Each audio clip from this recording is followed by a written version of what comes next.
Yeah, as Matt said, I don't do CSS. I hate it. However, having said that, the fact that there are now tools and new specs coming out that allow us to sort of express ourselves without resorting to cheap and nasty hacks that result in spaghetti code that Fiona just told us to avoid. One of the things that I've always been frustrated with is content on the web. Text on the web has sort of had a fairly bad history. But it's always been there. That's the thing. It's the first web page that we sort of had. But from there, we sort of got worse. And then in 1996, we did this. This website still exists. It's still there. And this is somewhat of a problem, given that in the 1500s, printing was outperforming the web. It's kind of embarrassing. I don't know where I got this from. Some website that said this is the most beautiful book ever.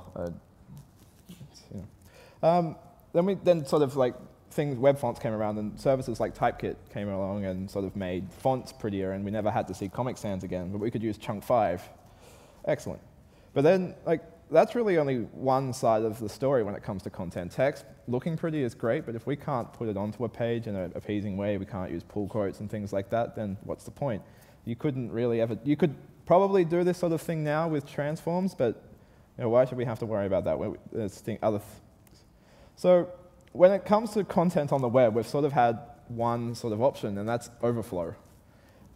We can have overflow hidden, overflow scroll, or my favorite trick, we open up Devtools and hit the down arrow until the content fits.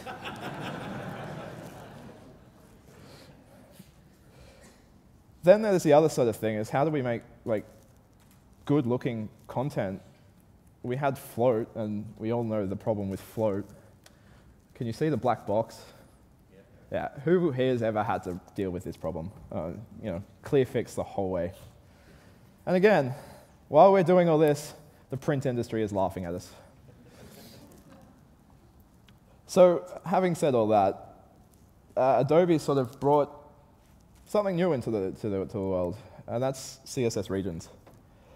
This is an idea of being able to abstract our content from the way it gets laid out in the browser. So you write your content, browser takes care of the layout. The way it should be. You shouldn't have to think about this. We should be able to make it fit into the containers you give us. Easy. So how does it work? Well, we get two new properties. We get flow into and we get flow from, which I'll discuss on the next slide. Flow into sort of sets up, you sort of say, here's my content, here's my text, flow that into a named flow. So it goes into a named flow, sort of like the lines in a beer keg. You would have your VB, and if you accidentally put your Young Henrys, people would be angry. So you can sort of name where the content goes into. By doing this, by default, it's going to sort of set display none on that content, so it's pulled away. Then what we do is we flow from. So we say we're flowing from the VB line into this container. Fairly straightforward. It comes with some new JavaScript APIs, which is fantastic. Who here has ever done that thing where it's like, can we ever detect when it overflows? Then maybe we can do something. I've probably spent hours, and every time I hit this problem, I get a glimmer of hope and think maybe this time I can do it, and it fails every time. So there's a new DOM API, get name flows, return to an array, and you pull off the name that you gave it in the flow into. It comes with a few properties. There's an event region overset change is when the flow changes, and I'll show you what flow changing looks like soon. First empty region index. This gives you the first region in your name flow. So you say flow into various elements, and then it will give you the first one that doesn't have content into it. So the first space that you can actually put some content into. You can also call overset, and that sort of says you've gone too far, you've overflowed, and now we're either hiding content or we're doing something with your content that you're probably not happy with. So we'll demo that. How do I mirror? Cool. And I really hope I got these right. So yeah, this is CSS Regions.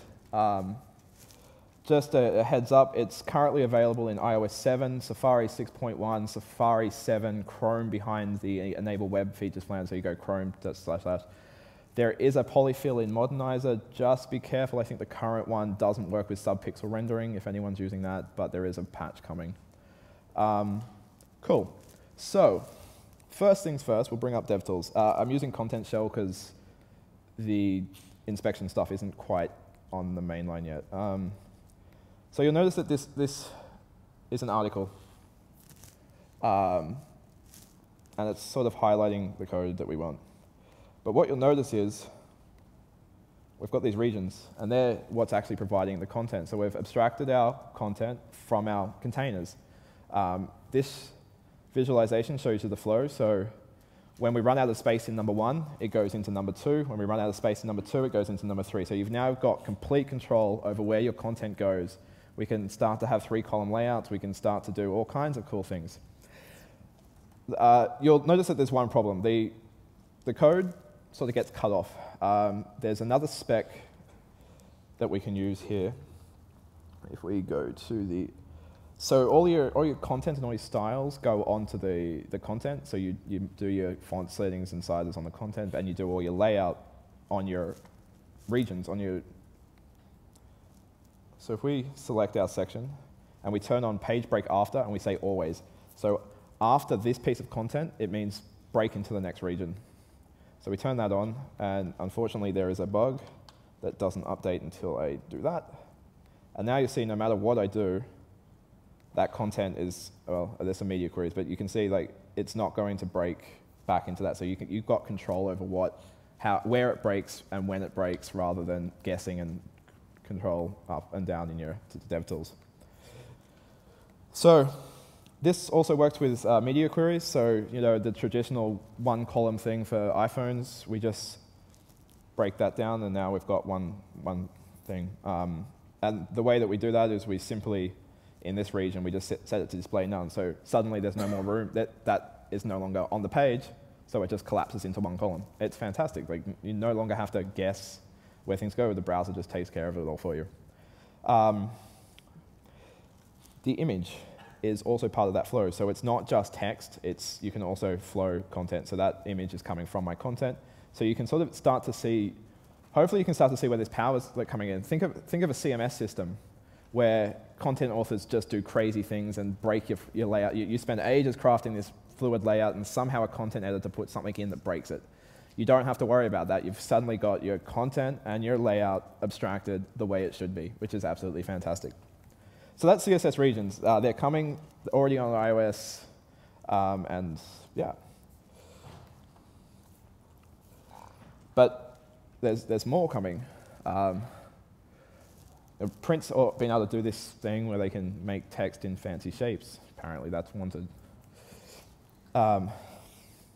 So just a bit of background. A polygon is this. It's and traditionally we've had one polygon, a rectangle. Its coordinate system is such that 0, 0 starts up the top there, and it flows down to 400, 400 to make a box of 400 pixels. So if we want to draw a triangle, we say we've got a polygon from 0, 0 to 200 by 400, by 400 to 0, so it makes this polygon. And we get a new CSS property called WebKit shape inside. So what this says is, this is my shape, and all my text has to fit within this polygon. There's also shape outside, which means that it flows the inverse, so it goes around that shape and sort of creates a hole. It actually took me a really long time to do this in Keynote, and I can't figure out how to not invert the text.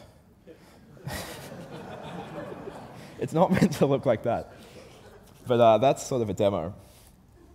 And you may be asking, how do we create circular shapes with just a polygon? Well, if we borrow some ideas from 3D graphics, which graphics card can only render triangles, well, so we've got you can sort of see that if we draw triangles into this circle, and we take them away, it's sort of retain that shape, but we've got a bit of the angles there.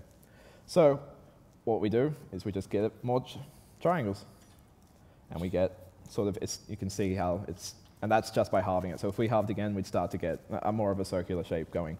So that's how we do shapes of any kind, with any kind of curve and gradient on it. We go back to a real browser, and there is an example of a triangle using CSS Shapes, something that was traditionally impossible in CSS, now done with one CSS property. You could probably do that with an image, but then it doesn't flow. That one doesn't react, but yeah, and all I've done is just added a style of WebKit shape, given it those same coordinates that I did in Keynote, and yeah, it's fantastic. And keeping with the beer demo, and a curve, I've made a beer glass. Go away.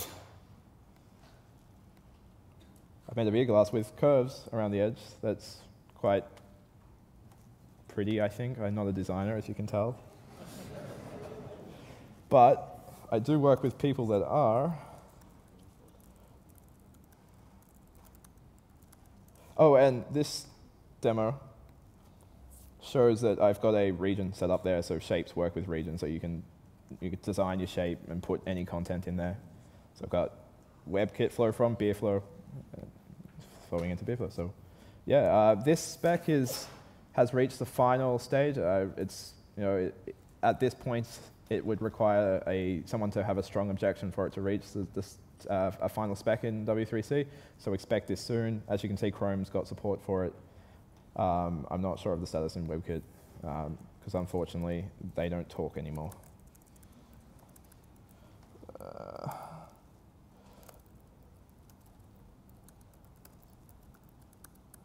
I don't know where I put it.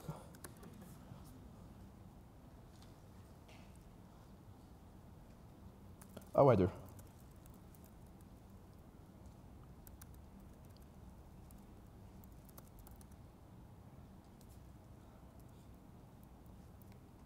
So now we've got using CSS shapes and regions to sort of enhance let's try to go full screen. And you can see, can you see it? So you can see that as we scroll, it sort of starts to take the shape of the content around that we're flowing through. A bit darker and yeah, I thought that was a pretty cool demo. I really like this effect here of it moving around. Can you actually see it moving around the trees and stuff? Yeah, that was phenomenal. Like, to be able to do that with just a CSS property is fantastic. Like, without having to send loads of JavaScript down, you just put a polygon on the screen. Yeah, that's me. I got through an entire CSS talk without ranting.